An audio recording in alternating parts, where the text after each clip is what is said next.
இருக்க எனக்கென்ன கவலை, எப்போதும் உன் பிள்ளை எனக்காய் உனக்கன்றோ கவலை. இயேசுவுக்கு பிரியமான அன்பு இறை உறவுகளே, நண்பர்களே, உங்களை சிறப்பாக இந்த புதிய நாளிலே சந்திப்பதிலே மிகுந்த மகிழ்ச்சி. இன்று ஜூன் மாதம் 13ஆம் தேதி. ஜூன் மாதம் 13ஆம் தேதி என்றாலே தமிழ்நாட்டிலே, உலகத்திலே அனைவருக்கும் ஒரு மகிழ்ச்சியான நாள். ஏனென்றால் ஒரு குறிப்பிட்ட முக்கியமான ஒரு புனிதருக்கு நன்றி ஏறெடுக்கும் விழாவாக நாம் அனைவருமே திரு அவையோடு இணைந்து கொண்டாடி கொண்டிருக்கிறோம். அவர்தான் மக்களின் ஏழை எளியவர்களின் புனிதர், கோடி அற்புதர் புனித அந்தோனியார். அவருடைய திருவிழாவை இன்று சிறப்பாக பெருவிழாவாகவே கொண்டாடி கொண்டிருக்கிறோம். ஏனென்றால் 1, 2 அவ்வளவு புதுமைகளை நம்முடைய வாழ்க்கையிலே இந்த புனிதர் இயேசுவினுடைய பரிந்துரையினாலே கொடுத்திருக்கிறார் என்றால் அவருக்கு நன்றி எடுப்பது மிக சிறந்த ஒரு பண்பு. எனவே பிரியமானவர்களை, உங்கள் ஒவ்வொருவருக்கும் இந்த கோடி அற்புதர் பதுவை நகர அந்தோனியாருடைய பெருவிழா வாழ்த்துக்களை மகிழ்ச்சியோடு தெரிவித்துக் கொள்ளுகிறேன். உங்களுக்காக சிறப்பாக இந்த திருவிழா நாளிலே இந்த கோடி அற்புதருடைய திருத்தலத்திலே இருந்து நான் உங்களுக்காக ஜெபிக்கிறேன் என்று என்னுடைய ஜெபத்தையும் உங்களுக்காக உரித்தாக்குகிறேன். அனைவருக்கும் மீண்டுமாக அந்தோனியார் திருவிழா வாழ்த்துக்களை கூறிக்கொள்ளுகிறேன். பிரியமானவர்களே, சிறப்பாக இந்த புனிதரை பற்றி நம் எல்லாருக்கும் அவருடைய வாழ்க்கை வரலாறு தெரியும். அவருடைய வாழ்க்கையிலே நமக்கு அவர் விட்டு செல்லுகிற பாடம் என்ன? நாம் இறைவனோடு இணைந்து இருந்தால், இறைவனை நாடி சென்றால், இறைவன் இயேசு கிறிஸ்து எல்லாமே கொடுப்பார் என்று அவருடைய வாழ்க்கையின் மூலமாக நமக்கு கற்றுக் கொடுத்திருக்கிறார்.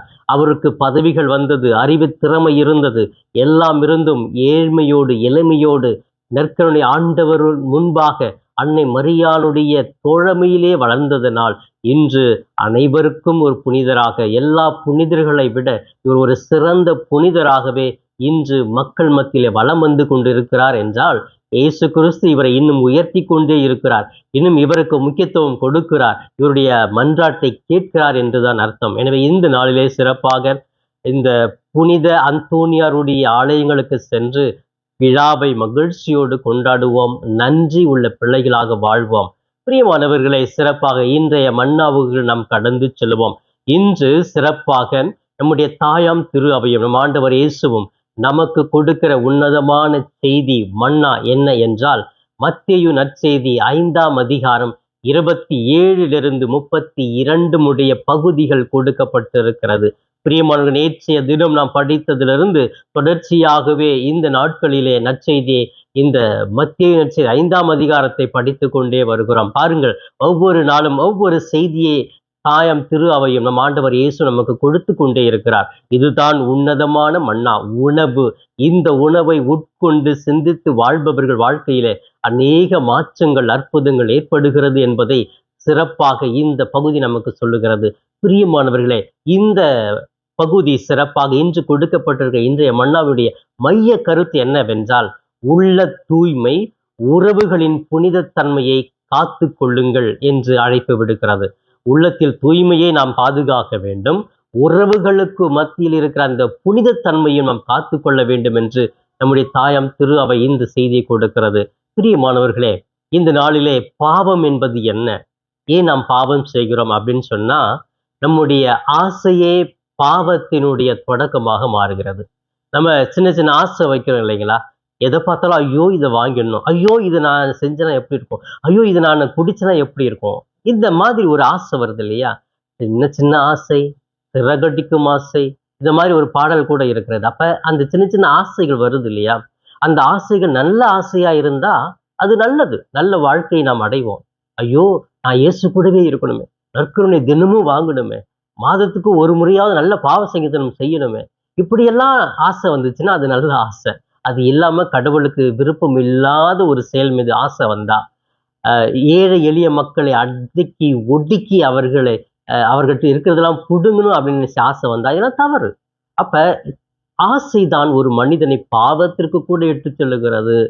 ஐயோ இது எனக்கு கிடைக்காதான்னு யோசித்துக்கிட்டே இருக்கிறோம் இல்லையா? அந்த ஆசை அதுக்கு எப்படியாவது அடையணும், திருடணும், இல்லை தப்பா செய்யணும், யாரும் பார்க்காத நேரத்தில் போய் செஞ்சிடணும் செய்யறோம் இல்லையா, அது பாவமாக மாறுகிறது. அப்ப ஆசையை அதிகமாக வளர்க்க கூடாது. ஓரளவுக்கு ஓகே, கடவுளுடைய கிருபை என்றால் இது எனக்கு தேவை, கடவுள் எனக்கு கொடுப்பார், இது போதும் அப்படின்னு மன நிறைவோடு இருக்கிறோம் இல்லையா, அந்த ஆசை போதும். அளவுக்கு மீறிய ஆசை, செய்யக்கூடாத ஆசை எல்லாம் வந்தது என்றால் அது பாவமாக மாறுகிறது என்று சிறப்பாக இந்த நற்செய்தியின் மூலமாக நாம் அறிந்து கொள்கிறோம். இரண்டாவது, இந்த பாவத்தை செய்வதற்கு எதெல்லாம் துணையாக இருக்கிறதோ அதையெல்லாம் அடையாளம் கண்டுபிடித்து அதை தவிர்க்க வேண்டும். அதுதான், கை உனக்கு இடையூறா இருக்குதா, அதை வெட்டிடு. கண்ணு உனக்கு இடையூறா இருக்க பிடுங்கி எரிஞ்சு போடு. கால் உனக்கு இருக்குதா, வெட்டிடு. அப்ப இதெல்லாம் இருந்து நம்ம பாவம் செய்யறதை விட அதெல்லாம் இல்லாம பாவம் செய்யாமல் இருப்பது எவ்வளவு சிறந்தது என்று சொல்லி சிறப்பாக இந்த நற்செய்தியிலே சொல்லுகிறார். பிரியமானவர்களே, நம்ம பாவம் இன்னைக்கு செய்யறதுக்கு எது துணையா இருக்குது அப்படின்னா நம்ம ஒவ்வொருவருக்கும் தெரியும், நான் சொல்ல தேவையில்லை. எது நம்மை பாவத்துக்கு இட்டு செல்லுகிறது?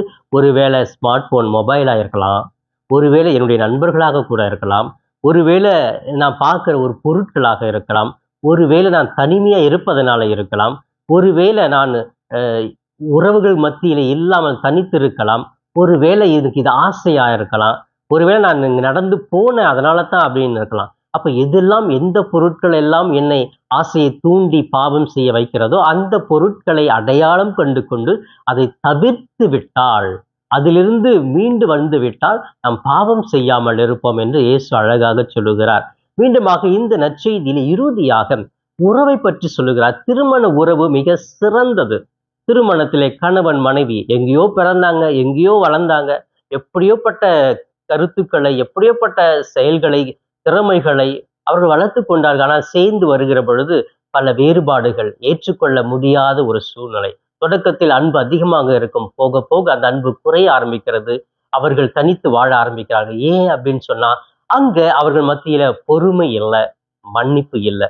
இந்த இரண்டு நல்ல பண்புகள் குடும்ப வாழ்க்கைக்கு மிக சிறந்தது. பிரியமானவர்களே, ஒரு பொறுமை, கணவன் பொறுமையா இருந்தா எந்த பிரச்சனையும் இல்லை, மனைவி பொறுமையா இருந்தா பிரச்சனை இல்லை. பொறுமையா இரு, யோசிப்போம், சிந்திப்போம், பேசுவோம், எல்லாம் சரியாயிடும் அப்படின்னு சொல்றாங்களா, அந்த பொறுமை இல்லை.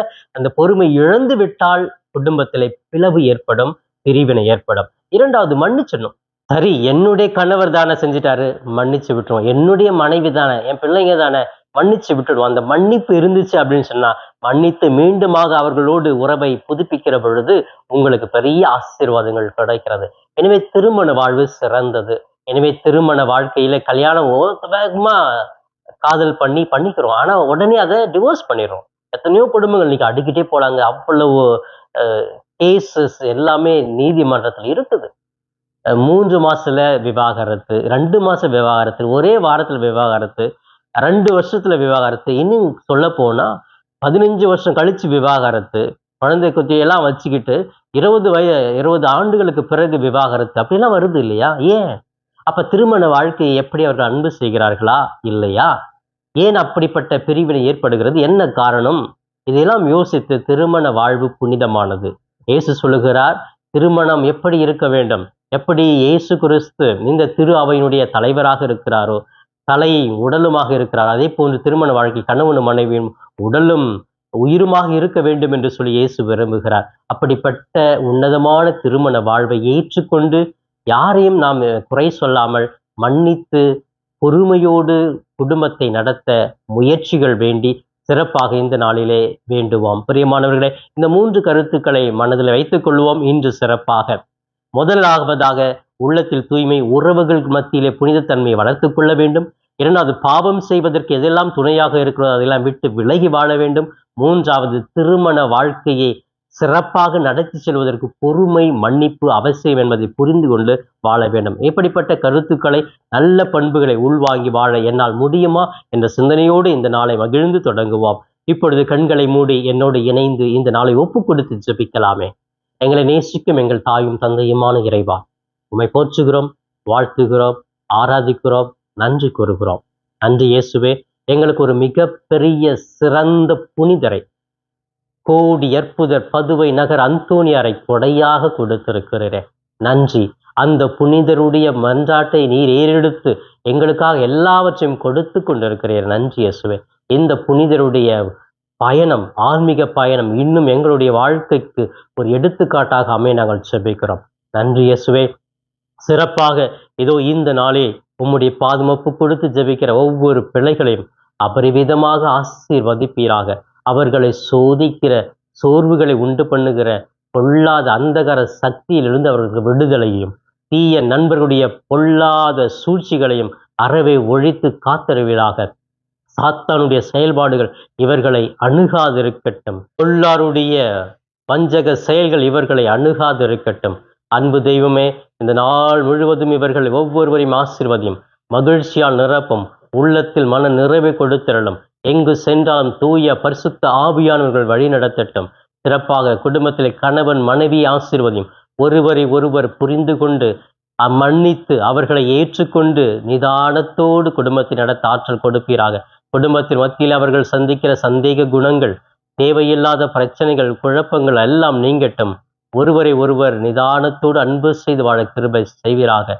அன்பு தெய்வமே, பாவ வாழ்க்கையில் வீழ்ந்து விடாமல் தேவையில்லாத ஆசைகளால் பாவ வாழ்க்கையில் வீழ்ந்து கிடக்கிற ஒவ்வொருவருக்கும் விடுதலை கொடுப்பீராக. இன்னும் உள்ளத்திலேயும் உறவுகள் மத்தியிலேயும் புனிதத்தன்மை வளர்த்துக்கொள்ள இவர்களுக்கு ஆற்றலை கொடுப்பீராக. ஒவ்வொரு நாளும் இவர்கள் உமது பிள்ளைகளாக மகிழ்ச்சியோடு மகிழ்ந்து வாழ இவர்களுக்கு ஆற்றலையும் அருளையும் நிறைவாக கொடுப்பீராக. இவையெல்லாம் எங்கள் ஆண்டவரும் மீட்பெருமான இயேசுவின் இணையற்ற நாமத்தில் ஜெபிக்கிறேன் என் ஜீவனுள்ள நல்ல பிதாவே. ஆமேன், ஆமேன். பிரியமானவர்களே, இந்த நாள் இனிய நாளாக, இறை அருளை நிறைவாக பெறும் நாளாக அமைய வாழ்த்துகிறேன். உங்கள் ஒவ்வொருவருக்காக சிறப்பாக இயேசுவின் இடத்தில் ஜெபிக்கிறேன். இயேசுவுக்கே புகழ், மரியே வாழ்க.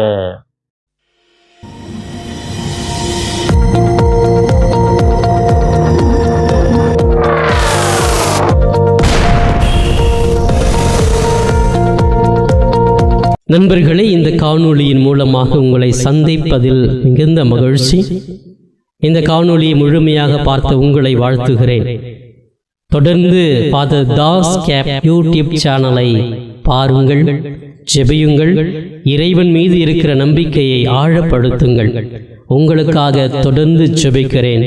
இறை ஆசிர் என்றும் உங்களோடு இருக்கட்டும். இறைவனுடைய அமைதி உங்கள் உள்ளத்திலே குடிகொள்ளட்டும். உங்களுடைய குடும்பம் சமாதானத்தோடு வாழட்டும். நீங்கள் எடுக்கிற ஒவ்வொரு முயற்சிகளும் ஆசீர்வதிக்கப்பட நான் தொடர்ந்து ஜெபிக்கிறேன். தொடர்ந்து இந்த சேனல் ஃபாதர் தாஸ் கேப் யூடியூப் சேனலை சப்ஸ்கிரைப் செய்துவிட்டு தொடர்ந்து வருகிற ஒவ்வொரு காணொளியும் பார்த்து இந்த யூடியூப் சேனலை தாங்கும்படி உங்களை பாசத்தோடு கேட்டுக்கொள்கிறேன். நன்றி.